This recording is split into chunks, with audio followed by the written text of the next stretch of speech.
Hello students, lines 1 to 4 from the poem Because I Could Not Stop for Death और इसकी poet है Emily Dickinson. Because I could not stop for death, he kindly stopped for me. The carriage held but just ourselves and immortality। जैसा कि हम लोग कल इस poem के स्टार्टिंग में पढ़ चुके हैं कि इस पोइम में एमिली ने डेथ के बाद की लाइफ को विजुअलाइज किया है। उन्होंने अपनी इमेजिनेशन में ये एक्सपीरियंस किया है कि डेथ के बाद क्या क्या होता होगा, लाइक अंतिम संस्कार, अर्थी और ये सब आत्मा वगैरह। तो उन्होंने गहरा स्पेक्यूलेशन किया है लाइफ आफ्टर डेथ के ऊपर। तो वो कहती हैं, The poet says that she had no time to think about death in her life। कि जीते जी यानी कि अपने पूरे जीवन काल में उन्हें कभी टाइम नहीं मिला कि वो डेथ के बारे में सोच सकें, डेथ को याद कर सकें। She remained all the time busy in her worldly activities। वो पूरा टाइम बिज़ी रही, अपने जो संसारिक कामकाज होते हैं, जो वर्ल्डली एक्टिविटीज़ होती हैं, उनमें ही वो सारा टाइम उलझी रही, बिज़ी रही। She never spare time to think about death. उन्होंने कभी भी डेथ के बारे में सोचने के लिए टाइम नहीं निकाला। Then one day death came with his carriage. कि तभी एक दिन क्या हुआ कि डेथ उसके पास खुद आई। Death means god of death, मृत्यु देव। उसके पास खुद आए अपनी कैरेज में, अपनी रथ में या गाड़ी में या बग्घी में। He was riding along the road. कि वो जो गॉड ऑफ डेथ थे वो रोड पर जा रहे थे। He stopped for the poet. कि तभी वो पोइट के लिए रुके। He asked the poet to go with him for a ride. तो गॉड ऑफ डेथ ने पोइट को बोला कि पोइट को अपने पास बुलाया अपने साथ सवारी करने के लिए, राइड करने के लिए। The other companion in the carriage was immortality. उस कैरेज में, उस बग्घी में एक और कंपेनियन थे। वो कौन थे? इमोर्टलिटी यानी कि अमृत, अमरता। ओके, क्योंकि हमारी सोल जो है वो अमर होती है, जस्ट हमारे शरीर की ही मृत्यु होती है। तो अगर हम बात करें सिंपल वर्डिंग्स में तो हम कह सकते हैं कि जो पोइट ने सिर्फ अपने लिए बोला है कि वो पूरा टाइम अपनी लाइफ में बिज़ी रही, मौत को याद नहीं किया, संसारिक कामों में उलझी रही, ये बात सिर्फ पोइट की नहीं हो रही है, ये बात हर एक इंसान की हो रही है। सभी इंसान, हम सब क्या करते हैं, हम सब सारा टाइम अपनी लाइफ में भाग दौड़ करते रहते हैं, उलझे रहते हैं संसारिक कामों में, रिश्ते नातों में, मोह माया में, परिवार, पैसा, ये वो सब। हम सब इन सब चीज़ों में उलझे रहते हैं और हम कभी भी मौत को याद नहीं करते, सोचते भी नहीं हैं कि हम सबको एक दिन मौत आनी है। और हम चाहे सोचें चाहे ना सोचें मौत के बारे में, मौत हमें आनी ही आनी है। हम चाहे याद ना करें, हमारे पास मौत खुद ही आ जाती है।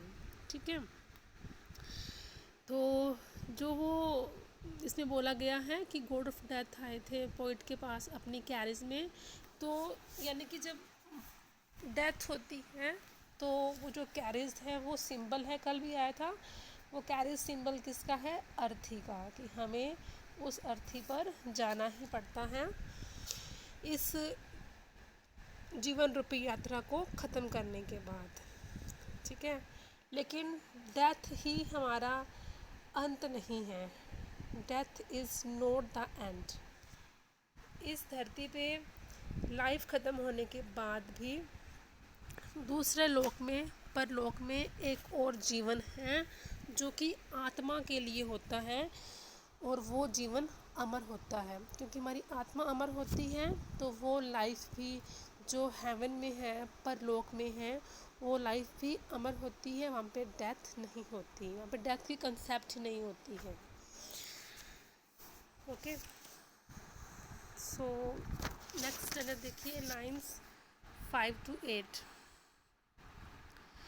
We slowly drove, he knew no haste, and I had put away my labor and my leisure too for his civility.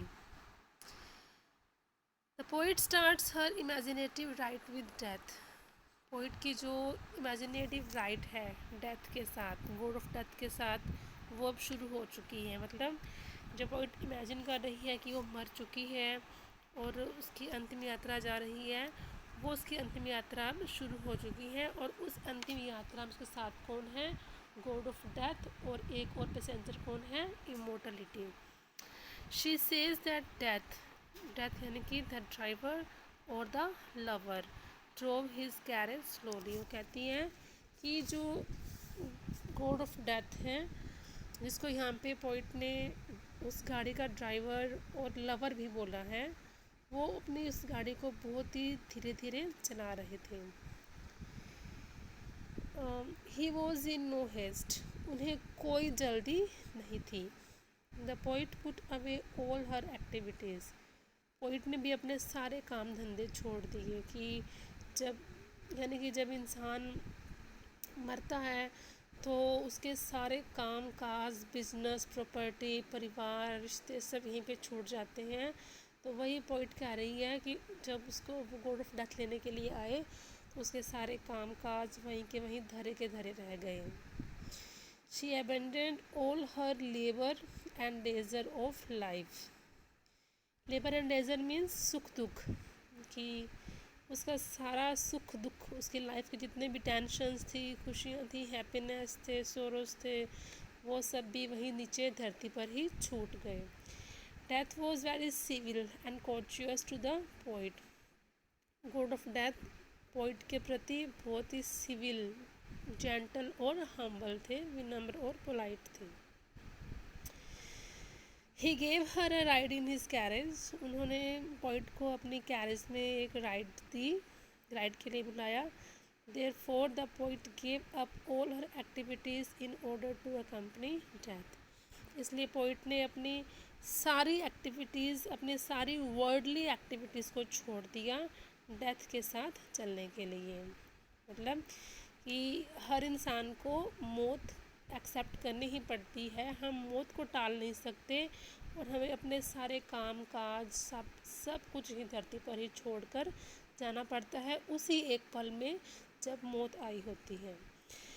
The poet imagines death coming to her very gently, poet imagine करती है कि death उसके पास बहुत ही gently आएगी, okay, या फिर आई, वो experience कर रही है, इमेजिन कर रही है।